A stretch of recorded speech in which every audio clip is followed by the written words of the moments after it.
It's Friday, April 14th, Career Day here at Buford. Staff hunts for a holiday surprise, and what was your weirdest spring break? All this and more on this week's edition of The Stinger on Air.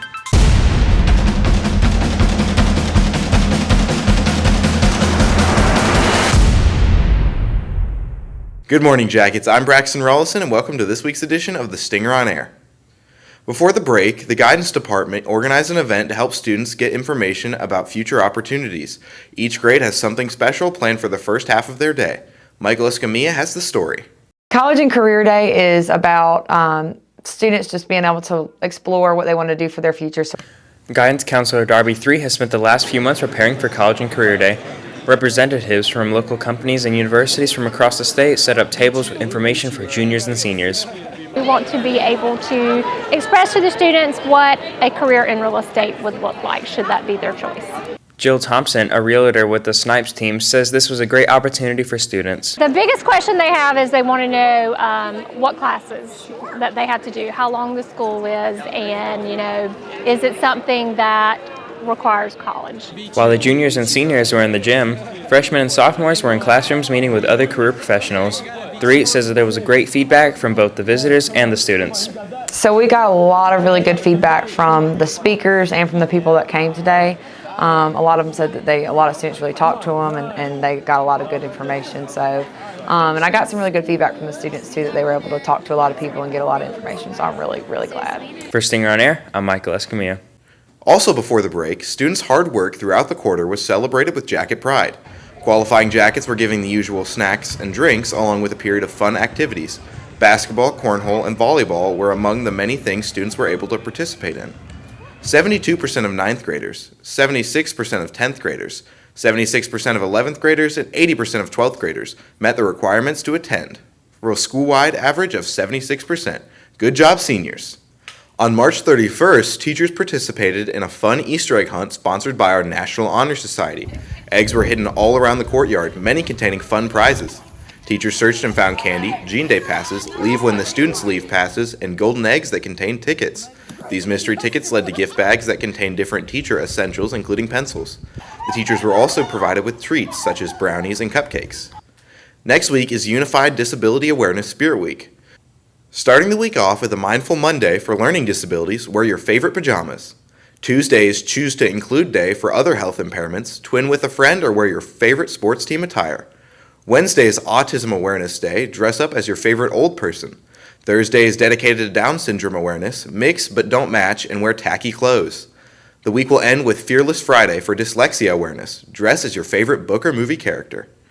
While most of us were sleeping in on our week off, the baseball team was competing in the Mingo Bay Classic at the beach, playing 5 games in 5 days. The Jackets won 3 and lost 2 with a big win over Legion Academy. Our guys shut out York Prep earlier this week 9-0. Other sports were idle last week, but the girls and boys soccer teams fired things back up this week. Both teams are ranked 6th in the state in Class 2A. You can get the results for all of our games on our Facebook and Instagram accounts. While spring break may have felt 9 days too short, we hope that you enjoyed it. Here at The Stinger, we want to know what is the weirdest spring break you have had. Emmy Johnson and Riley Beckham went to the street to get your answers. Spring break. It's exactly what it sounds like. A break, and most of us probably slept. But we wanted to see what the weirdest thing you guys have ever done over spring break. What's the weirdest spring break you've ever had? Last spring break. And we were playing in the ocean, and I felt something on my foot, but it was a crab. It was a poisoned crab. Like, it poisoned her. I went to the beach.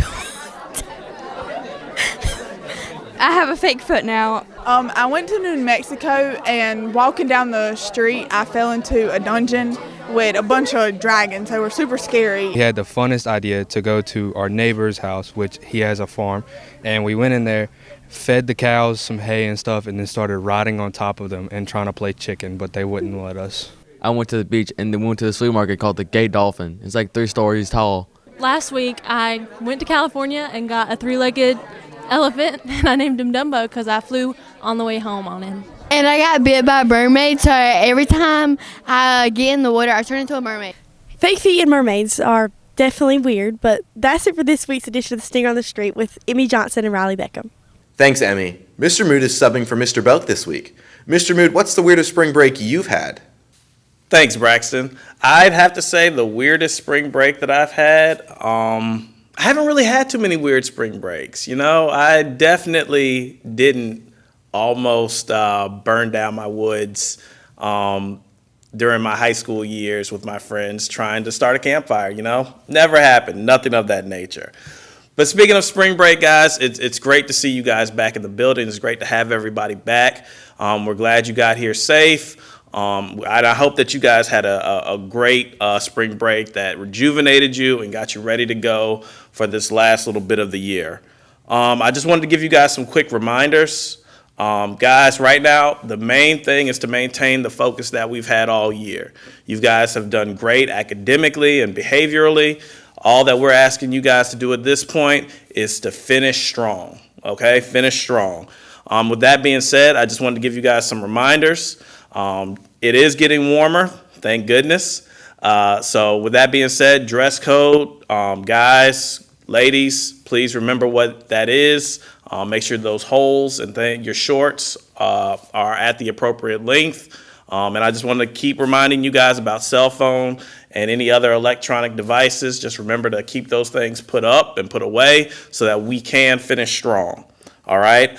At this point, we have 31 days of school left. Okay. And what I want you guys to think about is, how do you make the most of those days? Okay. How can you make the most of those days? How can you maximize the last little bit of time that you have left this year? Okay, set some goals. If your goal is to get an A, figure out a pathway to get to it. If your goal is to pass a class, what type of grades do you need to do that? Okay, if you know that you need recovery, please make sure that you're talking to your guidance counselor and make sure that you have the appropriate timing to make sure that you get that done. All right, so again, finish strong. We have 31 days of school left. Make sure you're setting goals and make sure you're making a plan to get there. Thanks. Have a great rest of the week, and go Jackets. Thanks, Mr. Mood. That's it for this edition of the Stinger on Air. A big thank you to our sponsors both here and on the BufordStinger.com. If you are interested in becoming a Stinger supporter, check out our website at BufordStinger.com. Don't forget to subscribe to our channel and follow us on Facebook and Instagram. Until next week, I'm Braxton Rollison for Stinger on Air.